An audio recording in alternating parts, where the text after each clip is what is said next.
So King Solomon went on this 40-year search. He was searching for satisfaction in life. It was like this 40-year taste test where he just tasted life.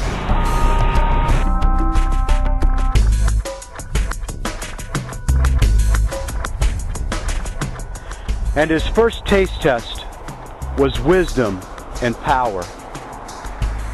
So we're going to look at the first page in King Solomon's journal. It's Ecclesiastes 1:13. And he says, I gave my heart unto searching wisdom, and considered all things that are done under heaven. And so King Solomon started going after wisdom. And he had this PhD in biology. And then he goes into music, and he starts to write songs. In fact, King Solomon wrote 1,005 songs. So he became this guy who was full of all this wisdom. And then he changed. He started getting into power.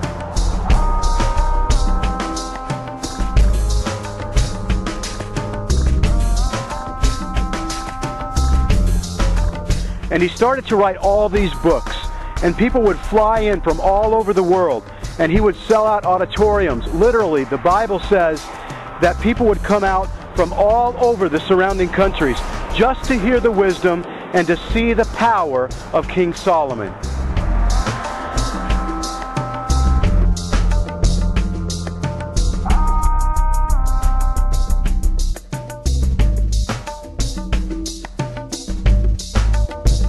And none of it satisfied him.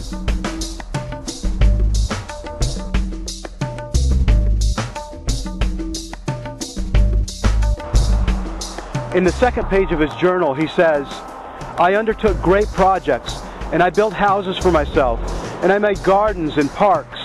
I bought slaves. I amassed silver and gold for myself.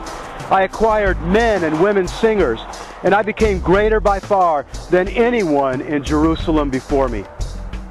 I mean, the Bible says it took him 13 years to build his house.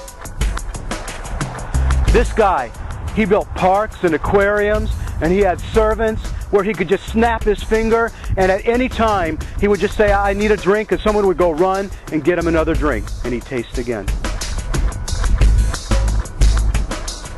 And eventually he built this huge palace and huge life for himself.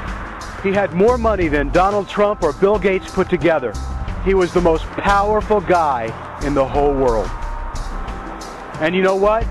Absolutely none of it satisfied him. And so his third and final search was all about the women and the wine. I think about having one mother-in-law. I can't imagine anyone having to manage that many relationships. But you know what? It was kind of like living a dream. He was kind of living out the lifestyle of Hugh Hefner and Mick Jagger and the Rolling Stones all at once. He had the wine and the women. It was night after night. And he tried it one night, and he thought, man, that was pretty good. I'm going to try it again.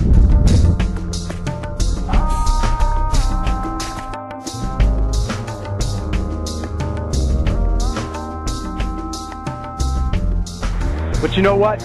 King Solomon, 40 years later, took his last drink.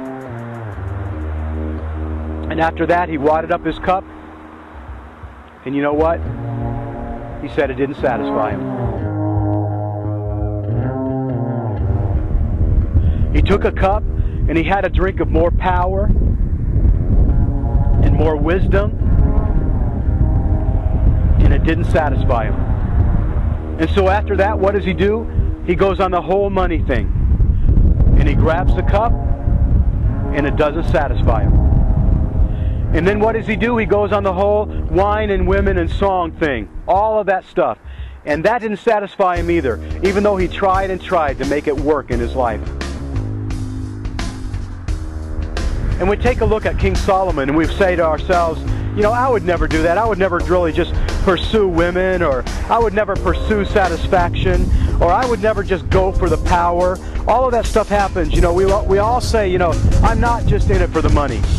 But you know what? The sad thing is, we all do it every day. We don't do it in this huge type of way. We don't mount on this 40-year search, but it's small drinks. So maybe you're trying religion to satisfy you, and you feel like, oh, that's not working, and so you just go and you try another one.